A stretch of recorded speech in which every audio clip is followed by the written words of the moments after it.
Bonjour frère Serge. Bonjour à tous les frères et sœurs en Christ dans le monde entier, que ce soit en Europe, que ce soit en Asie, que ce soit en Australie, en Nouvelle-Zélande, en Chine, dans les îles de l'océan Indien, à Tahiti, à Martinique, dans l'île Maurice. Salutations à tous et bienvenue à toutes les nouvelles personnes qui se connecteront à la chaîne. Comme j'ai toujours dit, si quelqu'un veut prendre le baptême d'eau dans l'île de la Réunion, car nous sommes de l'île de la Réunion, vous pouvez nous contacter en commentaire comme quoi vous voulez votre baptême d'eau. Nous sommes disponibles à votre sujet par rapport au baptême d'eau. Et nous prions aussi pour les personnes qui ont besoin de la prière, de la délivrance, tout ça là. Il n'y a pas de problème, nous sommes à votre disposition. Donc nous allons parler, dans le thème sera la position initiale de Jésus-Christ. Avant de commencer le message, nous plaçons ce moment entre les mains du Seigneur. Père, merci pour ta grâce, merci pour ta bonté, merci pour ta présence, merci pour l'opportunité, le privilège encore de partager ta parole. Éclaire-nous par ton Saint-Esprit à la lumière de tes saintes écritures pour que mon frère soit encore édifié, bâti, pour que chacun de nous soit fortifié, encouragé à persévérer dans la foi en ton Fils Jésus-Christ jusqu'à la fin, car tu reviens prendre une église sans tache ni ride dans la sanctification et la paix en Yahushua Mashiach, notre Seigneur Jésus-Christ. Amen. Donc, comme je l'ai dit, nous allons apporter le message sur la position initiale de Jésus-Christ. Parce que dans Ésaïe chapitre 9, verset 5, il nous est dit qu'un enfant nous est né, un fils nous est donné, la domination reposera sur son épaule, on l'appellera admirable, Dieu puissant, Père éternel, prince de la paix. Donc, il est le Père éternel. Ça, c'est les différentes caractéristiques de Jésus-Christ. Donc, Jésus-Christ, en venant sur cette terre, il est venu en tant que serviteur. Et le livre de Marc nous parle de Jésus-Christ en tant que serviteur de Dieu, parce que c'est l'image du bœuf, de l'ouvrier qui travaille dans le champ. Jésus est venu sur cette terre pour nous sauver par l'œuvre de la croix. Il a expié nos péchés par son sang versé à la croix. Il a donné sa vie à la croix pour que nous soyons sauvés, parce que nous avons la foi en Jésus-Christ en tant que Fils de Dieu, en tant que sacrifice pour le salut de nos âmes, car il est notre rançon, il est notre bien par excellence, il est notre vie,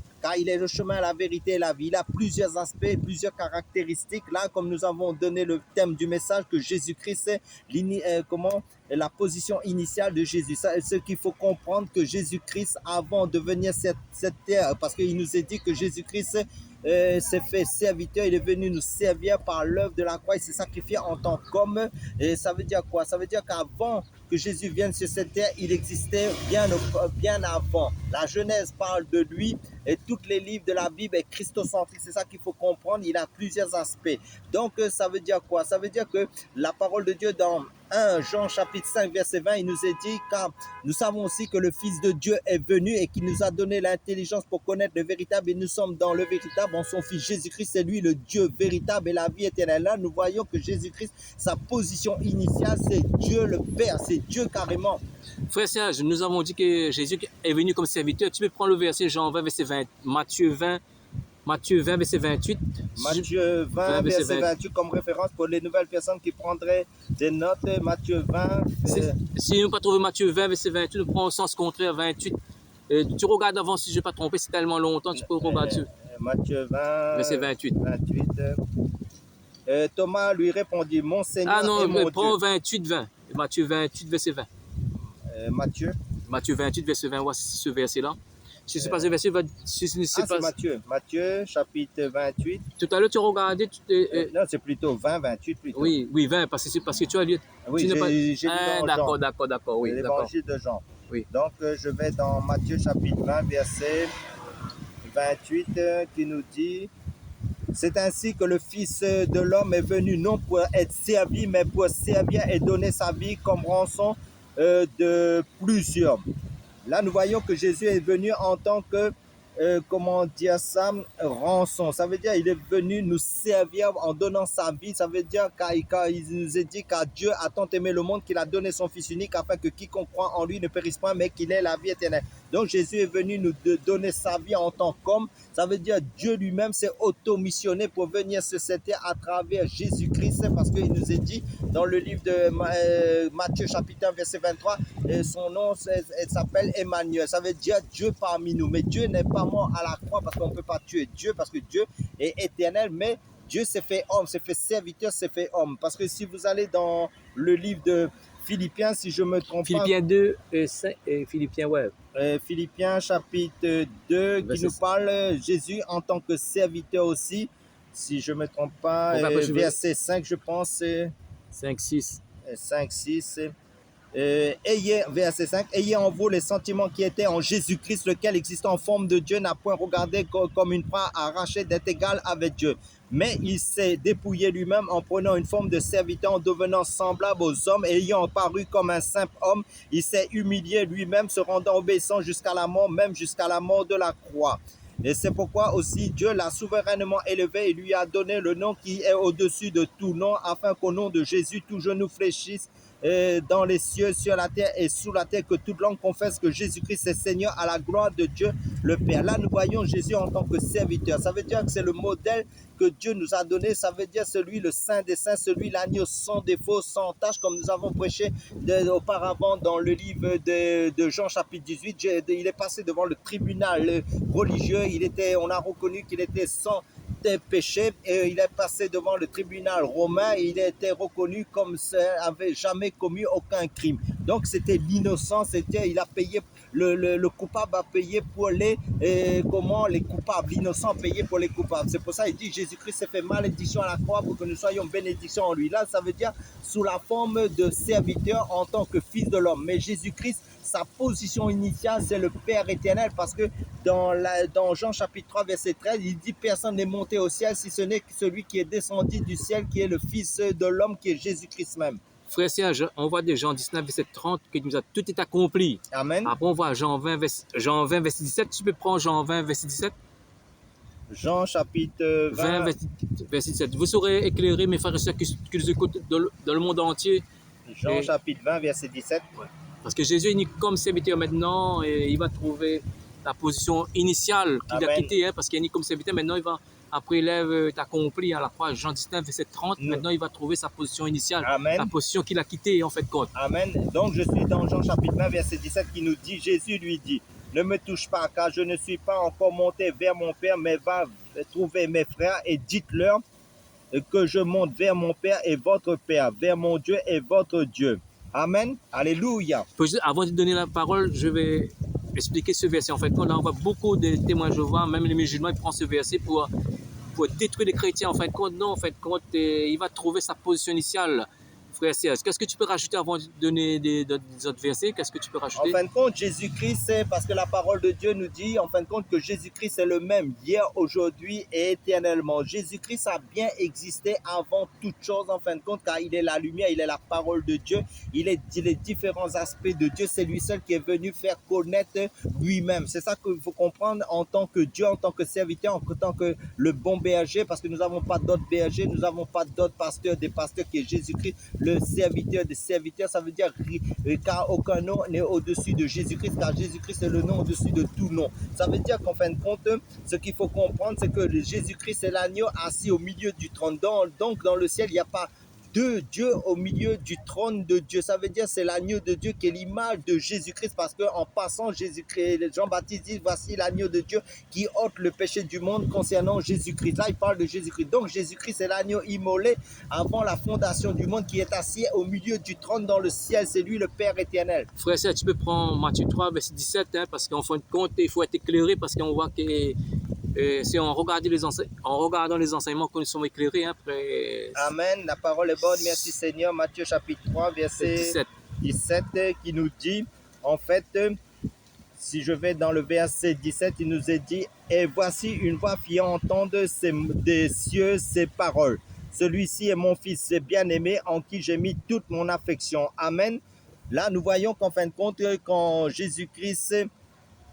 en fin de compte, une voix fit entendre. Ça veut dire que Jésus-Christ même parle à lui-même. Mais parce qu'en fin de compte, ce qu'il faut comprendre, c'est que Jésus-Christ, en tant que serviteur, c'était le modèle par excellence. Parce que Paul dit, soyez mes imitateurs comme je le suis de Christ. Donc, tout l'homme par excellence que nous devons imiter, c'est Christ. Ce n'est pas autre personne, ni le pape, ni ton pasteur, qui que ce soit, parce que nous sommes tous des hommes imparfaits. Mais Jésus-Christ, c'est l'homme parfait qui a marché sur cette terre en tant que modèle que lui-même nous a donné. Et il est à la fois le Père, il est à la fois le Fils de l'homme, il est à la fois l'homme parfait. frère Serge, on voit qu'il y a beaucoup de personnes qui disent Jésus n'est pas Dieu parce que Dieu parle avec Jésus. En fait, compte, non. En fait, compte, quand on passe sur YouTube, on voit que même en France et dans Côte d'Ivoire, que nous regardons, il ne choque pas personne. Hein, parce que là, Dieu qui parle avec lui-même et on va choquer beaucoup de personnes, frère Serge. Mais c'est normal parce que quand Jésus priait, il disait notre Père. C'est normal parce que là, Jésus était encore en tant que serviteur. Donc, il nous montrait quand nous devons prier. Ça, c'était pour nous-mêmes, en fin de compte, pour montrer l'exemple à suivre que lui, il priait le Père. Ça veut dire, lui, il priait le Père. Pourquoi? Parce que pour nous montrer le modèle, comment lui, il veut que nous nous adressons à Dieu dans notre Père. Mais quand Jésus était sur la terre, il était en tant qu'humain. C'est ça que il est vrai qu'il avait l'esprit sans mesure. Mais maintenant, il fallait nous donner une référence pour nous montrer comment nous devons nous comporter, comment nous devons marcher dans la marche spirituelle en Jésus-Christ, suivre les traces de Jésus en tant qu'homme. Mais Jésus est plus que ça. Et comme j'ai donné le premier verset au début du message, dans Ésaïe chapitre 9, verset 5, il y a d'autres messages aussi, il y a d'autres passages de la Bible qui nous montrent que Jésus s'est révélé en tant que Père. Parce que quand vous lisez dans Jean chapitre 14, et quand Philippe dit montre-nous le Père, mais Jésus dit depuis longtemps que je suis avec vous, et là il parle de lui-même, ne m'as-tu pas connu, Philippe? Donc ça veut dire même Thomas a dit mon Seigneur et mon Dieu. Donc Jésus, ce qu'il faut comprendre aussi, Jésus n'a jamais refusé l'adoration quand les personnes venaient se prosterner devant lui. Ça veut dire c'est seulement Dieu qu'on prosterne devant.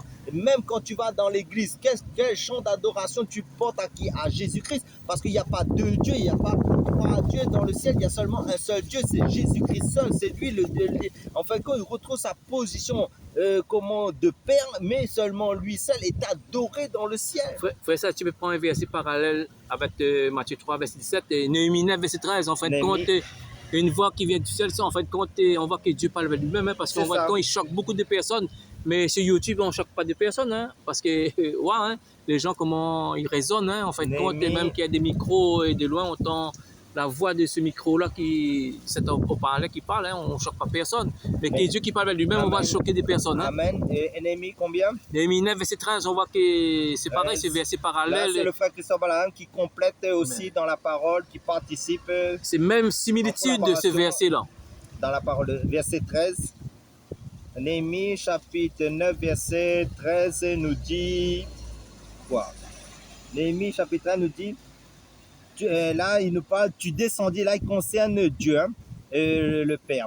Tu descendis sur la montagne de Sinaï, tu leur parlas du haut des cieux et tu leur donnas tes ordonnances justes, des lois de vérité, des préceptes et des commandements excellents. Là il nous parle que Dieu, par rapport au peuple d'Israël, les a donné, par rapport à la loi de Moïse, a donné des prescriptions selon la loi de Moïse. Donc, Dieu même a parlé au peuple d'Israël par ses ordonnances, par ses prescriptions, par sa parole. C'est ça qu'il faut comprendre. Mais Jésus, à ce moment-là, n'était pas encore révélé au temps d'Israël. C'était encore mystère parce que la parole de Dieu nous dit qu'en fin de compte, Jésus-Christ est le mystère caché de tous les âges et de tous les temps, mais révélé dans notre temps. Enfin, c'est ça qu'il faut comprendre. C'est lui le Père éternel, c'est lui le chemin, la vérité et la vie. C'est lui, il n'y a pas d'autre chemin que Jésus-Christ. Moi, je complète en fin de compte. Là, on voit que Dieu, sur le monde des Sinaï, en fin de compte, sa voix était d'en haut. Amen. Ça veut dire, même similitude, les concordants, ça va être le verset Matthieu 3, verset 7. Une voix fit entendre du ciel, celui-ci est mon fils bien-aimé, en qui je mis toute mon affection. Veut dire ce verset, les parallèles, veut dire ça. Et on veut dire ça, Jésus même c'est le créateur, veut dire ça, on ne va pas détruire la divinité de Jésus. Hein, on voit ce verset, les mêmes similitudes, voilà. Amen. C'est pour ça quand vous prenez le baptême, et quand nous disons que c'est vrai, Jésus a dit comme ça que allez par tout le monde et à ceux qui croiront, baptisez-les dans Matthieu chapitre 20, je pense c'est Matthieu chapitre 28, il dit baptisez au nom du Père, du Fils et du Saint-Esprit. Mais dans les actes des apôtres, en recevant le Saint-Esprit, les apôtres ont baptisé les disciples qui venaient se donner à Christ, qui étaient destinés au salut, ils ont baptisé au nom de Jésus. Ça veut dire quoi? Là, nous voyons que les apôtres ont compris par l'Esprit de Dieu que Jésus-Christ est le Père. C'est pour ça qu'ils ont baptisé au nom de Jésus. Pourquoi? Parce que quand Jésus dit baptiser au nom du Père, du Fils et du Saint-Esprit, ça veut dire que ça regroupe la même personne en un. Ça veut dire comme nous sommes composés du corps, de l'âme et de l'esprit. Jésus, en fin de compte, c'est le Père éternel, il est à la fois le Fils, il est à la fois le Père, il est à la fois le Saint-Esprit. Ça veut dire que quand nous faisons baptiser de l'Esprit de Jésus, c'est l'Esprit même de Jésus qui est l'Esprit du Père. C'est pour ça que, en fin de compte, c'est pour ça que ceux qui sont nés de nouveau, ils ont reçu l'Esprit parce que nous sommes le temple du Saint-Esprit, le temple du Dieu vivant. C'est pour ça qu'il faut comprendre. Et Jésus a mis son Esprit en nous, les arts de l'Esprit. C'est ça qu'il faut comprendre. Et nous pouvons comprendre que Jésus-Christ est notre papa d'amour. C'est pour ça qu'en fin de compte, quand nous prions au nom de Jésus, nous prions notre Père céleste. C'est ça qu'il faut comprendre. Qui est dans le ciel. En fait, quand on revient dans le thème, en fait, compte aussi, hein, parce que tu es dans le thème, en fait, quand pour prendre, en fait, quand là, Jésus va retrouver sa position initiale, parce que Jean 19, verset 30, tout est accompli hein, pour la résurrection. Amen. Tu peux prendre 1 Corinthiens 15, verset 24-25, et là, va nous confirmer sa position initiale. 1 Corinthiens 15, parce que ce verset, on voit qu'il y a beaucoup de musulmans qui prennent ce verset, beaucoup de témoins de Jéhovah pour détruire les chrétiens, en fin de compte. C'est impossible de détruire les chrétiens parce que les chrétiens ont la vie éternelle, ils ont l'esprit de Christ. Parce qu'en fait, compte, ils ont pas. Qui peut détruire ceux qui ont l'esprit de Christ en les personnes. Oui, parce qu'en fait, compte, pour déstabiliser, en fait, parce qu'en fait, compte, comme nous sommes fondés sur les Écritures, nous avons la répondance devant. Hein, parce que... C'est pour ça que le Seigneur dit que vos cœurs ne se troublent point. Croyez en Dieu, croyez en moi. Je suis parti faire une place dans le ciel pour vous. C'est beaucoup d'études que nous avons appris ce verset-là. En fait, donc, 1 Corinthiens chapitre 15, verset 24 et 25, tu prends ce verset-là, c'est un verset qui confirme encore la divinité de Jésus. Hein, après, on prend, donc ensuite, il nous est dit, ensuite viendra à la fin quand il remettra le royaume à celui qui est Dieu et Père, après avoir détruit toute domination, toute autorité et toute puissance, car il faut qu'il règne jusqu'à ce qu'il ait mis tous les ennemis sous ses pieds. Amen. Voilà frère, après je te redonne cette parole, en fin de compte, on voit que là Jésus va trouver sa position initiale. En fin de compte, on voit qu'il y a beaucoup de personnes qui vont utiliser ce verset pour détruire. En fait, quand c'est de dire détruire, en fin de compte, il ne peut pas détruire les enfants de Dieu, parce qu'en fin de compte, après, avec le temps, Dieu va nous éclairer les versets, en fait, qui correspondent à ces versets-là, parce que nous avons pris beaucoup de... Bon, je dis que ça fait, 8 ans hein, que j'ai cherché quel verset concorde avec ça. Hein. Après, le Seigneur m'a éclairé. Hein. Quand tu prends Apocalypse 11, verset 15, ça fait moins 8 ans hein, que j'ai cherché quel verset concorde à ces versets-là, parce qu'à chaque fois, on voit que les témoins de Jéhovah, les musulmans, hein, ils prennent ce verset pour contre les chrétiens. Après, j'ai trouvé ce verset-là. En fin de compte, ce qu'il faut comprendre, Jésus-Christ a retrouvé sa position initiale quand il est parti, quand il est venu sur cette terre, il est remonté au ciel. En fin de compte, il a accompli tout ce que... En fin de compte, il a accompli sa propre parole en tant que serviteur. Et il est retourné à son origine initiale. Ça veut dire quoi? Il est le Dieu tout-puissant. Il n'y a pas d'autre Dieu que le Seigneur Jésus-Christ. Et Jésus est venu révéler, faire connaître le vrai Dieu en tant que serviteur et dans les d'autres différents aspects de sa propre personne qu'il est. En fin de compte, il est le bon berger, il est le Seigneur l'Esprit, il est l'alpha et l'oméga, il est le Shiloh, il est le Dieu tout-puissant. Il n'y a pas d'autre nom, parce qu'en fin de compte, ce qu'il faut comprendre, si toi tu appartiens au Seigneur Jésus-Christ, tu connais ton identité en Christ, que ton papa c'est le Seigneur Jésus-Christ, en fin de compte, parce que dans le livre de 1 Corinthiens, si je ne me trompe pas, si nous prenons 1 Corinthiens chapitre 3 verset 21, il nous dit que personne donc ne mette sa gloire dans des hommes, car tout est à vous, soit, là il parle de l'époque de Paul, hein, soit Paul, soit Apollos, soit quels que soient les prédicateurs qui vous prêchent la parole de Dieu, c'est des dons que Dieu a donnés à l'Église pour vous enseigner ou pour vous perfectionner dans votre appel, dans votre ministère. C'est tout en fin de compte, soit ces phases, soit le monde, soit la vie, soit la mort, soit les choses présentes, soit les choses à venir. Tout est à vous et vous êtes à Christ et Christ est à Dieu. Ça veut dire là, ça veut dire que tout ce qui est sur cette terre, ça retourne à son origine principale. Ça veut dire à son initial, ça veut dire au Père éternel. Tout appartient à Jésus-Christ, parce que Jésus-Christ, ce qu'il faut comprendre, Dieu ne s'est pas révélé dans l'ancienne alliance en tant que comment Jésus. C'est ça qu'il faut comprendre. Ça veut dire que Dieu était encore un mystère. Mais maintenant, dans le livre d'Apocalypse, comme vous voyez, dire la révélation de Jésus-Christ. Pourquoi? Parce que le voile a été ôté. Pourquoi le voile a été ôté? Parce que quand on nous parle le livre de la révélation aussi, et le livre de Jean aussi, c'est le livre de la divinité de Jésus-Christ. C'est ça qu'on voit. Ça veut dire qu'il faut mettre le livre de Jean, qui est le livre de la divinité, ça veut dire de l'aigle, et le livre de la révélation, qui est l'Apocalypse. Ça veut dire que pour nous montrer que Jésus-Christ a retrouvé sa position initiale dans le ciel. C'est lui qui est le créateur.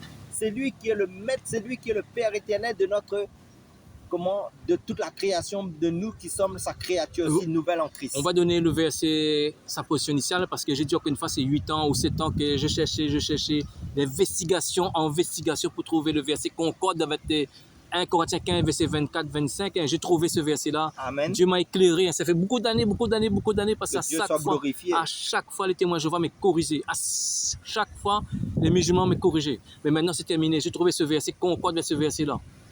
1 Corinthiens, Apocalypse 11, verset 15. Apocalypse, chapitre 11, Verset 15. Ce verset concorde là, j'ai trouvé, ça fait beaucoup d'années d'investigation. verset 15, et il nous est dit: le septième ange sonna de la trompette, et il y eut dans le ciel de fortes voix qui disaient: le royaume du monde est remis à notre Seigneur et à son Christ, et il régnera au siècle des siècles. Amen, alléluia, gloire au Seigneur notre Papa d'amour. Frère Cesse, pour te donner la parole, en fait, quand tu peux reprendre 1 Corinthiens 15, verset 24, oui, j'appuie encore une fois de plus sur ce passage, parce que le septième ange. Non, donnez 1 Corinthiens 15, verset 24, parce que nous avons 1 Corinthiens, chapitre pour appuyer ce verset-là. Je reviens dans 1 Corinthiens, chapitre 15. Verset 24-25. Verset 24. Sa position initiale, parce que c'est très important, hein, ce verset. 25. Ensuite viendra à la fin, quand il remettra le royaume à celui qui est Dieu et Père, après avoir détruit toute domination, toute autorité et toute puissance, car il faut qu'il règne jusqu'à ce qu'il ait mis tous les ennemis sous ses pieds. Amen. Oui, avant de donner la parole, en fin de compte, là, on voit que là, de ce verset, il dit qu'il va donner l'autorité à son père, parce qu'il est venu comme serviteur. En fait, quand c'est lui-même quand tu vas reprendre Apocalypse 11, verset 15, en fait, quand ce verset pour avoir une très bonne compréhension. Voilà. En fin de compte, la parole se complète, c'est ça qu'il faut comprendre, s'emboîte les unes dans les autres pour nous révéler Dieu, le Créateur, en fin de compte. Donc, tu me dis que... Apocalypse 11, verset 15, en fin de compte, voilà ce verset. 11, verset 15. En fait, que là, quand les personnes qui vont dire que Jésus qui n'est pas Dieu, tu vas donner ce verset, parce que cette autorité revient à lui. Hein. Amen. Le septième ange sonna de la trompette, il y eut dans le ciel de fortes voix qui disaient: le royaume du monde est remis à notre Seigneur et à son Christ, et il régnera au siècle des siècles. Là, nous voyons la divinité de notre Dieu, la position initiale de Jésus au début. En fin de compte, il va régner sur toutes choses. En fin de compte, au siècle des siècles. Là, Amen. Là, on ne dit pas c'est Dieu qui prend l'autorité. Là, c'est que Jésus, hein, Amen. Qui prend l'autorité. Amen. Bon, frère, ça, tu peux rajouter, après je te donne un dernier verset. En fin de compte, là, nous voyons que Jésus a toujours été Dieu. Il ne change pas. Il est le même hier, aujourd'hui, éternellement, comme c'est dit dans Hébreux chapitre 13, verset 8. Et même quand il a dit aux Juifs: avant qu'Abraham fût, je suis. Là, nous voyons le je suis, c'est celui qui est parlé dans le buisson Adam à Moïse. Ça veut dire Dieu lui-même, c'est Dieu en tant que Jésus en tant que Dieu qui n'était pas encore révélé dans l'époque de Moïse. Ça veut dire que lui, le Dieu qui est je suis, qui est Jésus-Christ, en fin de compte, a retrouvé sa position initiale de je suis, c'est ça, de Dieu, d'Élohim, de notre Dieu, de notre Papa d'amour éternel. C'est pour ça qu'il nous est dit que Dieu lui-même s'est auto-missionné pour venir sur cette terre en tant que fils de l'homme. Il s'est humilié jusqu'à de nous servir en tant que serviteur pour mourir à la croix, et parce qu'il nous a refait, il nous a fait Dieu en lui-même, et nous sommes des petits Christ, ça veut dire des petits dieux, et nous avons reçu son esprit.